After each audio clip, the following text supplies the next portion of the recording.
You say you don't support reparations. Why not? Not everybody suffered equally. I mean, when you go into slavery, it's much more complex than white people were the oppressors and black people were the victims.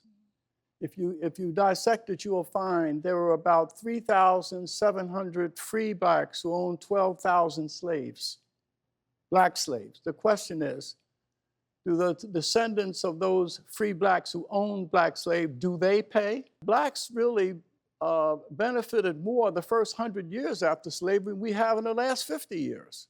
I was born in 1937 during the Depression.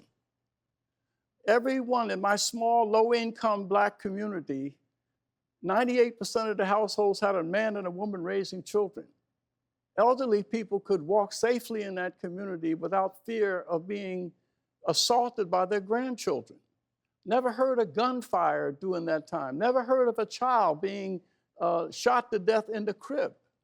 But there are 50 children today who have been shot and killed in our cities. If you're talking about remedies, we've got to look beyond saying that every solution has to have a winner and a loser, that blacks can only benefit if whites lose. We have to be defined more than just victims of oppression.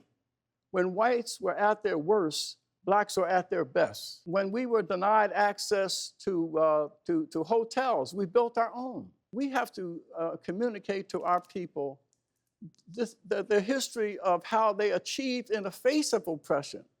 But if we continue to sit back and say all of the challenges that we face in out-of-wedlock births of violence, that somehow the control of that is in the hands of white America, and therefore until white people change, there's nothing that we can do.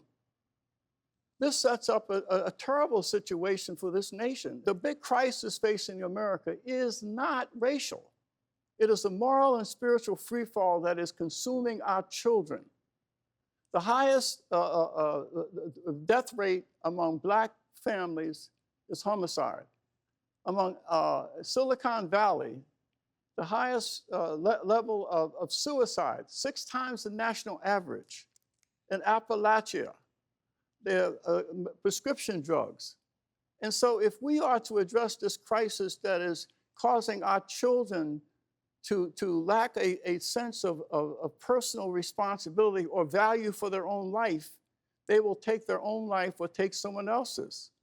So in order to address that, we must come together and look beyond race and realize America is drowning because it's in a moral and spiritual freefall. None of us should be defined by the worst of what we were in the past, but we should be defined by what we want to become in the future, and that people are motivated to change when you give them a vision of victories that are possible, not constantly reminding them of injuries to be avoided. I think it's not either or, I think it's and.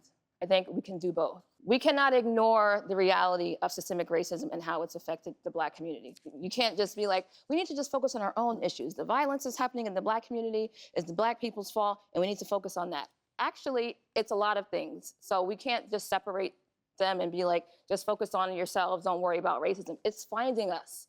It finds us wherever we go. It's not our fault, right? So what you're saying is we need to focus our issues on ourselves and not wait for this. No, we can do both. We can get reparations and we can work on issues within our community as we have always been doing. But we need to start removing the barriers that are there that shouldn't be there. Do you have a story or a question for me? Click the link in the description and tell me what in the world is going on.